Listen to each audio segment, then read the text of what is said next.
السلام علیکم ناظرین، پروگرام یونیورسٹی ٹائم میں شاکر علی آپ سے مخاطب گفتگو کرنے کے لیے ہمارے ساتھ موجود میریٹوریس پروفیسر ڈاکٹر رخسار احمد.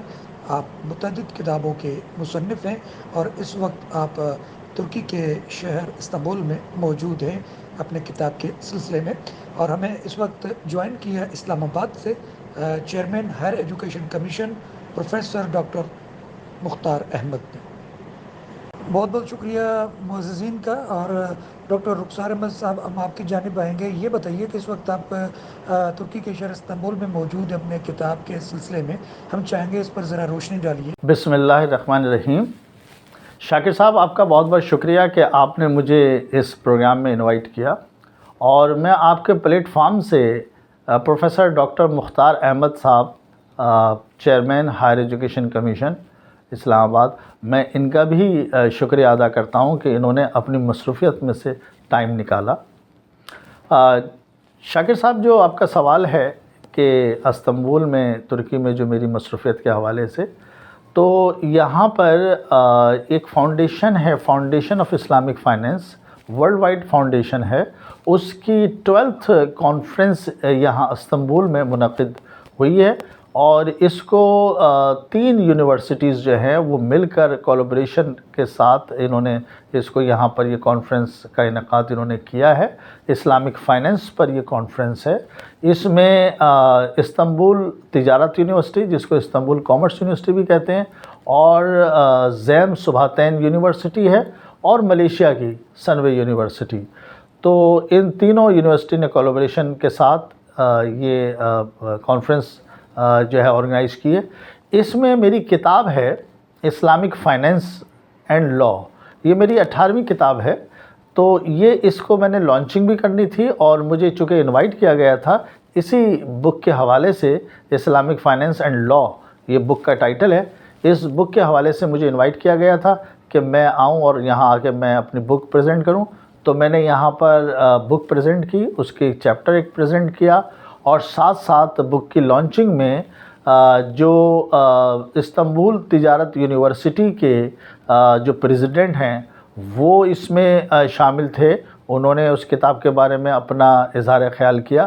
اور ساتھ ہی جب میں زیم سبھاتین یونیورسٹی استنبول میں جو پروفیسر ڈاکٹر احمد جو ہیں، جو وہاں کے وائس چانسلر ہیں، انہوں نے بھی اس کتاب پر، جو میری کتاب تھی اور جو میری لانچنگ سیریمنی تھی، اس پر انہوں نے اپنا اظہار خیال کیا اور بہت پسند کیا، بہت اپریشیٹ کیا اس کتاب کا.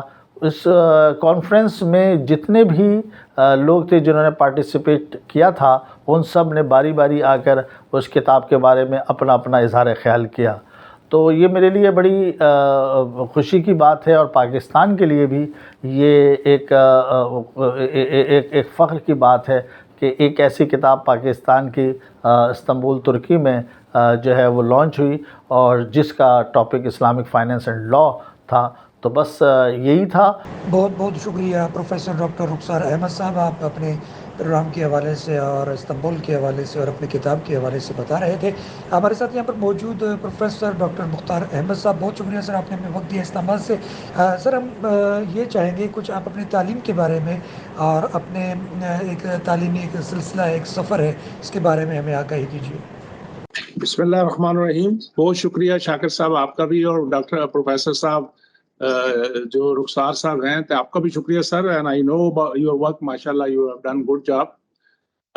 میں اپنے بارے میں انڈیویجول تو ہماری کیا حیثیت ہے جی، ہم اپنے پاکستان کی بات کرتے ہیں. میں ایک چھوٹا سا ایک ماشاء اللہ اللہ کی مہربانی سے اور ماں کی دعاؤں سے اللہ نے مہربانی کی ہے کہ اللہ نے بڑے بڑے رتبے بھی دیے دنیاوی اور موقع بھی دیے. بیسیکلی ان ایجوکیشنسٹ ساری عمر ایک ہی کام آیا ہے کہ یہ پڑھاتے رہے ہیں یونیورسٹیوں میں، اور اللہ نے موقع بھی دیا کہ پاکستان میں اور پاکستان سے باہر میں پڑھا بھی ہے. اور پھر اللہ نے یہ بھی موقع دیا کہ انٹرنیشنل لیول پہ میں ICESCO میں تھا، وہ IC کے ادارہ ہے جس کی ہیڈ کوارٹر آباد میں ہے. وہاں مجھے اللہ نے پورے اسلامک ورلڈ کے لیے آپریشن ہیڈ کے طور پہ پک کرایا. پھر میں نے وہاں اپنے چھوٹا سا جو بھی کر سکتا تھا، میں نے 2 سال کام کیا. 6 سال کی اسائنمنٹ تھی، لیکن گورنمنٹ پاکستان نے واپس بلا لیا کہ پاکستان نہیں دی، اور HEC کو اس وقت ضرورت تھی. تو میں واپس آ گیا. سارا کچھ بڑی اچھی ایک اپرچونٹی تھی, لیکن میں نے کہا نہیں, پاکستان کو اگر میں کچھ ہمبل ہوئے میں کچھ کنٹریبیوٹ کر سکتا ہوں تو اپنے ملک کے لیے حاضر ہے. تو اللہ نے مہربانی کی, میں 2013 میں پھر واپس آیا ایز ایگزیکٹو ڈائریکٹر. پھر 2014 سے 18 تک میں چیئرمین رہا. تو تقریباً میری ساری سروس پاکستان سے باہر تو صرف 3 سال کی ہے, اور پلس جو 5 سال میں امریکہ گیا تھا پی ایچ ڈی کے لیے. باقی ساری عمر پاکستان میں ایجوکیشن سیکٹر میں رہا جی. اور پھر اب اللہ تعالیٰ نے اس بار پھر مجھے موقع دیا کہ دوبارہ میں اس سیکٹر میں جو کچھ اللہ تعالیٰ مجھ سے کام لینا چاہ رہے ہیں اس حوالے سے میں آیا ہوں. تو میں سمجھتا ہوں کہ یہ پاکستان کے لیے سروائیول کے لیے, اور دنیا میں اگر آپ دیکھیں گے تو جو دنیا جن قوموں نے ترقیاں کی ہیں وہ نیچرلی اس میں بہت سے فیکٹر ہیں. ایک بڑا امپورٹنٹ فیکٹر ہے کہ انہوں نے تعلیم اور تربیت پہ اور نیچرلی کچھ سیکٹر میں انویسٹمنٹ کی ہے, جس کی وجہ سے وہ لوگ, وہ معاشرہ, وہ جو ملک کنٹریز ہیں وہ ڈیولپ سوسائٹی اور اس وقت دنیا کو لیڈ کر رہے ہیں. تو ہم بھی, میرا خیال ہے پاکستان میں تو پوٹینشیل کی کمی نہیں ہے بالکل. میں ایز اے ٹیچر, پروفیسر صاحب بھی مجھ سے ایگری کریں گے کہ پاکستان میں ہماری یوتھ بڑی پوٹینشیل والی ہے. ہمارے ملک پہ اللہ کی بڑی خاص عنایت ہے, بڑے اچھے اچھے ریسورسز ہیں ہمارے پاس. تھوڑا سا ٹیوننگ کی ضرورت ہے, تھوڑا سا ان لائن کرنے کی ضرورت ہے, چیزیں تھوڑا سا پرائرٹی دینے کی ضرورت ہے. ہمارے بچے بچیاں جاتے ہیں, جس طرح ماشاء اللہ ڈاکٹر صاحب بھی انٹرنیشنل لیول پہ ریکگنائز ہے, جاتے ہیں, ان کی پہچان ہے. مجھے بھی ایسے بندے کو بھی ایک گاؤں سے اٹھا تھا, مجھے ایسے بندے کو بھی لوگ جانتے ہیں, بلاتے ہیں, پہچانتے ہیں. تو اگر کوئی بھی جس کو انیبلنگ انوائرمنٹ دنیا میں ملتی ہے پاکستانی کو, تو وہ ڈیلیور کرتا ہے. بھلے وہ ایجوکیشن میں کرے, بھلے وہ میڈیسن میں کرے, بھلے وہ بزنس میں کرے, کسی بھی فیلڈ میں لے لیں. آپ کی جو میڈیا کی فیلڈ ہے, اس میں بھی ہمارے بہت سے لوگ باہر کی دنیا میں بھی بیٹھے ہوئے, مڈل ایسٹ میں, باقی گلف کنٹریز میں, اور اس جگہ پہنچ کے ڈیلیور کر رہے ہیں. تو انیبلنگ انوائرمنٹ مل جائے, وہ کہتے ہیں نا کہ ذرا نم تو ہو, یہ مٹی بڑی زرخیز ہے. ساکی پروفیسر ڈاکٹر مختار احمد صاحب, ہائر ایجوکیشن کے حوالے سے ہمیں بتائیے کہ ہائر ایجوکیشن کمیشن کا اس وقت کیا کردار ہے اور کس طریقے سے وہ اپنے معاملات کو لے کر چل رہا ہے انٹرنیشنل لیول پر بھی اور نیشنل لیول پر بھی. جب پچھلے دور میں مجھے اللہ نے موقع دیا, تو خاص کر جب میں او آئی سی میں تھا, آئی سیسکو میں رباط میں, تو میں نے 4 وائس چانسلر فورم کرائے تھے اسلامک ورلڈ کے, کیونکہ وہیں پہ او آئی سی کے انڈر ایک پلیٹ فارم ہے جسے کہتے ہیں federation of universities in Islamic world. تو مجھے اللہ تعالیٰ نے موقع دیا, میں نے اس کو بھی ہیڈ کیا ایز اے سپروائزر, میں اس کو لیڈ کرتا رہا وہاں سے. تو میں نے 3 میٹنگ پاکستان میں کروائی 2011 کے بعد, اور تقریباً 13-14 تک میں نے 3 میٹنگ پاکستان میں کروائی, جس میں اسلامک ورلڈ کی جو یونیورسٹیز ہیں ان کے وائس چانسلر کو بلایا, پاکستانی وائس چانسلر کو اکٹھا بٹھایا 2-3 دن. اور مقصد یہ تھا, آبجیکٹو یہ تھا کہ آئیے ایک دوسرے سے سیکھیں, آئیے مل کے کام کریں, اور پھر کس طرح ہم اپنی امہ کو اس اندھیرے سے نکالیں جس میں اس وقت ہماری ساری امہ اس وقت پھنسی ہوئی ہے. معاشرے میں سب سے زیادہ ریسورسز ہمارے پاس ہونے کے باوجود ہماری غربت جو لیسٹ ڈیولپ کنٹریز ہے اس میں 50% زیادہ مسلمان ملک ہیں. تو وتھ فیو ایکسیپشن جو جہاں پہ اس وقت آئل نکلا ہوا ہے, باقی چیزیں ہیں مڈل ایسٹ سے آگے پیچھے, تو مسلمانوں کی حالت کوئی اتنی اچھی نہیں ہے فائنینشلی بھی اور باقی بھی. تو اس وجہ سے ہم نے سوچا کہ education is the plate form جو اپنا رول پلے کرے. تو اللہ نے اس کو بڑی کامیابی دی, بلکہ بڑے بڑے اچھے جوائنٹ پروجیکٹ بنے. پھر آخری میٹنگ جو تھی وہ 2017 میں انقرہ میں ہوئی, جس کو پریزیڈنٹ اردگان نے اپنے محل میں ہوسٹ کیا, اور یہ آخری میٹنگ تھی.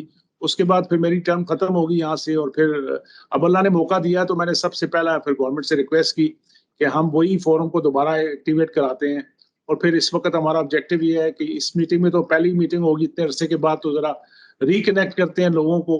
اور یہ ہمارا پروگرام ہے کہ 21-22 نومبر کو اسلام آباد میں کرنے کا انشاءاللہ. ابھی تھوڑا سا کچھ چیزوں کا کلیش آ گیا کہ میں نے سنا ہے کہ ہمارے برادر ملک سعودی عربیہ سے ان کے پرائم منسٹر اور کراؤن پرنس جو ہیں وہ پاکستان میں آنا چاہ رہے ہیں. ابھی ہمارے پرائم منسٹر صاحب وہاں گئے تھے, تو اس کی بیس پہ ایک بہت بڑا کولیبریٹو ایکٹیویٹیز ہونے جا رہی ہے پاکستان میں, جو انڈسٹری میں اور فائنینشیل لحاظ سے, تو وہ بھی انہی ڈیٹس میں ہو رہی ہیں. تو مجھے ابھی بھی پتہ ملی تھی کہ شاید انہی ڈیٹ میں ہو رہا ہے, تو ہمیں یہ اپنی میٹنگ کو آگے پیچھے کرنا پڑے. تو وہی میں میٹنگ آئی سیسکو, کیونکہ اس میں آئی سیسکو پارٹنر ہے, برٹش کونسل پارٹنر ہے, کامسیٹ کی ہے, اور باقی یونیورسٹیاں ہماری پارٹنر بھی ہیں, اور انٹرنیشنل لیول پہ بھی ہماری کے ساتھ کولیبریشن جن کے ساتھ اس سے میں میٹنگ کر رہا تھا کہ ان کیس اگر ہمیں اس کو شفٹ کرنا پڑا تو پھر کون سا نیو ڈیٹ ہونی چاہیے, کب ہم اس کو کر سکیں تاکہ یہ اس کا جو آبجیکٹو ہے وہ کمپرومائز نہ ہو. تو یہ وہ میٹنگ ہوگی انشاءاللہ. اس کی بیس پہ ہم کوشش کریں گے کہ آنے والے سالوں میں جو میٹنگ ہو ٹینجیبل ایکٹیویٹی نظر آئے, اور سب سے امپورٹنٹ ہے کہ جن مسلمان ملکوں میں جس طرح پاکستان میں ہائر ایجوکیشن میں کافی کام ہوا ہے، ٹرکی میں ہوا ہے، ملائیشیا میں ہوا ہے، ایران میں ہوا ہے، باقی سعودیہ باقی ملکوں میں بھی کام ہوا ہے، ہم چاہیں گے کہ جن کی اچھی بیسٹ پریکٹسز ہو رہی ہیں وہ آگے بڑھ کے جو لیسٹ جس طرح افریقہ ہمارا سارا خالی پڑا ہوا ہے، وہاں پہ بہت ہیلپ کی ضرورت ہے، تو ہینڈ ہولڈنگ کریں، جو ویکر ادارے ہیں ان کی ہینڈ ہولڈنگ کریں تاکہ ایک دوسرے کو کمپلیمنٹ کر کے ان سب کو اٹھائیں جو بیچارے ابھی اس لیول پہ نہیں پہنچے. تو یہ آبجیکٹو ہوگا. اس میں ہم اگلے سال انشاءاللہ ایک بہت بڑا اسکالرشپ بھی لانچ کریں گے. باقی بہت ساری چیزیں ہیں وہ جب کانفرنس ہوگی اس وقت میں آپ سے ڈسکس کروں گا انشاءاللہ. شاکر علی صاحب، آپ کے اس پروگرام کا فائدہ اٹھاتے ہوئے چونکہ آج ہمارے ساتھ chairman Higher Education Commission doctor Mukhtar Ahmed صاحب موجود ہیں، تو اکثر مجھ سے لوگ سوال کرتے ہیں ہائر ایجوکیشن کمیشن کے چیلنجز کے بارے میں، تو میں جیسے تیسے جواب دے دیتا ہوں، لیکن چونکہ اس وقت یہ رخسار صاحب میرا خیال ہے مجھ سے کویشچن پوچھ رہے ہیں، ٹھیک ہے جی ڈاکٹر صاحب، آپ سے ہی میرا سوال ہے کہ جو ہائر ایجوکیشن کمیشن کے چیلنجز ہیں پاکستان میں، اس کو آپ کس طرح سے دیکھتے ہیں؟ پلیز. دیکھیں، اس وقت ہمارا سب سے بڑا چیلنج ہے کہ ہم ہائر ایجوکیشن سیکٹر اپنا رول کس طرح پلے کرے with an efficient and effective way کہ جو معاشرہ ایک کسی ایجوکیشن سیکٹر اور خاص کر ہائر ایجوکیشن سے ایکسپیکٹ کر رہا ہے وہ ڈیلیور کریں. ٹھیک ہے نا. جو سوسائٹیل دیکھیں نا، تعلیمی جو یونیورسٹیاں ہوتی ہیں یا ہائر ایجوکیشن سیکٹر کے جو ادارے ہوتے ہیں ان کی 2-3 بیسک ذمہ داریاں ہیں کہ وہ تعلیم دیں، وہ نالج کو کریٹ کریں، جیسے کہتے ہیں نا imparting knowledge, creation of knowledge, اور تیسرا بڑا امپورٹنٹ ہے کہ وہ سوسائٹی کے ساتھ انٹریکشن کر کے سوسائٹی کے مسئلوں کو حل کرے. سوسائٹی یونیورسٹی کی طرف بیکن ہاؤس کے طور پہ دیکھتی ہے کہ وہ ہمیں راستہ دے گی، ہمیں نئے نئے پروڈکٹ جو پروسیجر ہے وہ بتائے گی. اگر خدا نہ خواستہ مسئلہ آ جاتا ہے جس طرح ڈینگی کا آیا، یہ پھر ابھی جو اس سے پہلے جو کووڈ کا مسئلہ تھا، یا فوڈ سیکورٹی کا ایشو ہے، یا ابھی سیلاب آئے ہیں، کلائمیٹ چینج ہو رہی ہے، تو کیا اس کا سلوشن کون دے گا؟ تو یہ سلوشن خود ہی نکالنے ہیں نا جی. تو اس کے لیے یہ ادارے جو R&D کے ادارے ہوتے ہیں، جو یونیورسٹیاں ہوتی ہے، ان کی ذمہ داری ہے کہ وہ اپنے معاشرے کے ایشوز کو سامنے دیکھتے ہوئے پرو ایکٹیولی ان پہ کام کرے، ان کے ریسرچ کرے، اس کے وائبل سلوشن نکالے، اور پھر یونیورسٹی اپنی سوسائٹی کو گائیڈ کرے کہ آنے والے دنوں پہ کیا کرنا ہے، کیسے کراپنگ پیٹرن ہوں گے، کلائمیٹ کو کیسے ری ایڈجسٹ کرنا ہے، کیا چیز شفٹ کرنی ہے، کون سا نیا پروڈکٹ لے کے آنا ہے. دنیا دیکھیں انوویشن میں کتنی آگے چلے گی. ٹیکنالوجی نے کیا ریولوشن لے آئی. پہلے جو 100 سال میں ٹیکنالوجی چینج ہوتی تھی اور معاشرے چینج ہوتے تھے، اب تو مہینوں کی بات رہ گئی ہے. کوئی 2-3 مہینے نہیں گزرتے پتہ لگتا ہے نئی ٹیکنالوجی آ رہی ہے، اب تو یہ چیز پرانی ختم ہو گئی، اب نئی ٹیکنالوجی کے لیے. تو بیسیکلی ہمارے جیسے ملک جو نیچرلی ڈیولپنگ ملک ہیں یا ان کے پاس اتنی ڈیولپمنٹ نہیں ہوئی، دو کے پوٹینشیل ہمارے پاس کسی سے کم نہیں ہے. ہمارے یہی بچیاں باہر جا کے بہت اچھا ڈیلیور کرتے ہیں. تو ہمیں اس کو کیچ اپ کرنا ہے. جو دنیا جس طرف جا رہی ہے اس کو پیچھے نہ رہ جائیں. اس کے لیے یونیورسٹیوں نے اپنا رول پلے کرنا ہے. وہ ایک بڑا چیلنج ہوگا کہ جو گیپ آ گیا ہے، جو ڈیلے ہو گیا ہمارے اینڈ پہ، اس کو کیسے اوور کم کرنا ہے. اس کے علاوہ جو معاشرے کے اندر اس وقت ہمارے انٹالرنس ہے، سوشل ڈس انٹیگریشن ہوئی ہے. ہمارے ملک میں لوگ تو کہتے ہیں 22-23 کروڑ لوگ تو ہیں، لیکن لوگ ہیں، ایک قوم نہیں بن رہے ہم. اس کو تو یہ معاشرے کے جو جیلنگ جو ہوتے ہیں نا انسٹیٹیوشن، ان میں تعلیمی ادارے کا رول جو ہے، ہائر ایجوکیشن انسٹیٹیوشن رول کا بڑا رول ہے کہ اپنے معاشرے کو ایک ہوپ دلائیں اور سیم ٹائم وہ سلوشن دیں پرابلم کی. لیکن ہمارے اپنے جو بڑے چیلنجز ہیں، میں سمجھتا ہوں جو آپ یونیورسٹی کے حوالے سے دیکھتے ہیں تو سب سے بڑا چیلنج تو ہمارا گورننس ہے، دوسرا کوالٹی ہے، اور تیسرا نیچرلی اس وقت جو فائنینشیل سچویشن ہے دنیا میں اور پاکستان میں خاص کر یہ فلڈ کے بعد اور فائنینشیل کرائسس کے بعد اس وقت سروائیول مسئلہ بنا ہوا ہے. الحمدللہ بہت اپرچونٹی ہے. جہاں تک اسکالرشپ کی بات ہے، جہاں تک اپرچونٹیز کی بات ہے، تو الحمدللہ اس قوم نے ان اداروں پہ کافی انویسٹمنٹ کی ہوئی ہے. نیچرلی دنیا کے ساتھ کمپیٹ کرنا ہے تو اور بڑی انویسٹمنٹ کی بھی ضرورت ہوگی، لیکن under prevailing circumstances and within our limited resources کافی اس پہ سیکٹر میں انویسٹ ہوا ہے. اور ہمارے پبلک اور پرائیویٹ یونیورسٹیاں بہت اچھا کام کر رہی ہیں، اور کچھ بہت سی یونیورسٹیوں نے اچھے کام ابھی اور کرنے ہیں. اس کے لیے ہم کوشش کر رہے ہیں. میرے لیے جو اس وقت چیلنج ہے یا جو میرا پرائرٹی ہوگی وہ یہ ہے کہ ابھی ہم نمبر گیم سے نکلے اور کنسالیڈیشن کی طرف آئیں. یونیورسٹیاں میرا خیال ہے پبلک سیکٹر میں، ابھی میں گورنمنٹ کو بھی ریکویسٹ بھجوا رہا ہوں، سارے صوبوں کو بھی ریکویسٹ کر رہا ہوں کہ ابھی پبلک سیکٹر میں نئی یونیورسٹیاں نہ بنائیں، کیونکہ فائنینشیل پریشر ہے. اور جب تک یہ خالی بلڈنگیں بنانے سے یونیورسٹیاں نہیں چلتی، ہمیں اس کی ڈیپتھ اینڈ بریتھ پہ بھی جانا ہے. ان کی کوالٹی بھی امپروو کرنی ہے, ان کے لیے ریسورسز بھی لانے ہیں تاکہ ریسرچ کر سکیں, تاکہ اچھی فیسلٹی پرووائڈ کر سکیں. تو ہمیں جو ایگزسٹنس ادارے ہیں اس وقت 141 کے قریب پبلک یونیورسٹیز ہیں, تو آل ٹوگیدر 244 کے قریب 42 سے 44 کے قریب یونیورسٹی ہیں پبلک پرائیویٹ. تو ہمیں ابھی ان کو اسٹرینتھن کرنے کی ضرورت ہے. یس, جہاں پہ ابھی بہت سے یہ جو مین جو کلسٹر ہیں بڑے بڑے شہروں میں, ابھی بہت سے ایریا جہاں پہ ابھی ریچ نہیں ہوئی, تو ہماری کوشش ہوگی وہاں بھی ادارے بنے, لیکن پرائیویٹ سیکٹر کو انکریج کرتے ہیں اس وقت. جب تک پاکستان کے پبلک سیکٹر کے اداروں کے لیے ریسورسز اویلیبل نہیں ہوتے تو ہمیں نئی یونیورسٹیاں نہیں بنانی چاہیے. پروفیسر ڈاکٹر مختار احمد صاحب آخر میں کوئی پیغام دینا چاہیں؟ بھائی میرا تو پیغام ہے محبت ہے جہاں تک پہنچے, کہ آئیے مل کے ایک قوم کی طرح کام کریں. اس معاشرے کے اندر بہت اللہ تعالیٰ نے ہمارے پاکستان کے اندر بہت پوٹینشیل رکھی ہے, بہت ہمارے ینگ بچیوں میں بہت پوٹینشیل ہے. آئیے ان کو ایک ہوپ دلوائیں, انیبلنگ انوائرمنٹ دیں, اور یہ انشاءاللہ پاکستان کو بڑی بلندیوں تک لے جائیں گے اگر ہم قوم بن جائیں. اور میرے اپنے پاکستان میں باقی جو ڈیسیژن میکر ہیں, لیڈرشپ ہے, ان سے بھی گزارش یہ ہوگی کہ ہمارے یوتھ کے اندر بڑی پوٹینشیل ہے, پلیز ان کو ہوپ دلوائیں اور ان کو پازیٹیو طرف لے کے چلیں. نیگیٹیوٹی اتنی ہوگی ہے پاکستان میں کہ لگتا ہے کچھ بھی نہیں ہے. سب کچھ ہے, اللہ نے دیا ہمارے پاس سب کچھ ہے. تھوڑا سا ہاتھوں میں ہاتھ ڈالیں, ایک مل کے کام کرنا سوچیں. یہ ہم صوبائیت کی نسل میں, ہم علاقائیت کی بیس پہ, ہماری ریلیجن بیس پہ جو ڈیوائڈ کر دی گئی ہے وہ بڑی ڈینجرس ہے فیوچر کے لیے. تو بہتر یہ ہے کہ ہم قوم بن جائیں جو ہمارے بڑوں نے خواب دیکھے تھے ایک ملک کے لیے. میں ہمیشہ کہتا ہوں کہ اللہ تعالیٰ نے ہمیں 1947 میں ایک ملک, آزاد ملک دیا پاکستان کی شکل میں. آج 75 سال بعد ہم آج ایک قوم ایک ملک کی تلاش میں ہے. تو آئیے, ایک ملک ایک قوم کی تلاش میں ہے, آئیے قوم بنے تو باقی سارا کچھ اللہ نے دیا ہوا ہمیں. نیتیں ٹھیک کر لیں, ٹیم اپ ہو جائیں, مل کے کام کریں, اور دوسروں کے لیے دینے کا کام کریں, لینے والے چکر سے نکل آئیں.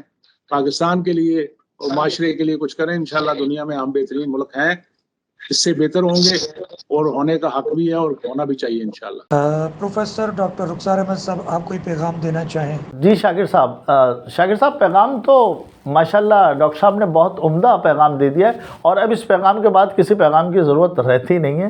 لیکن بہرحال آپ نے مجھ سے کہا ہے تو میرا تو بڑا مختصر سا پیغام ہے کہ پاکستان سے محبت کریں, پاکستان کی تعمیر کریں, اور جو بھی کام کریں دل سے کریں, ایمانداری سے کریں.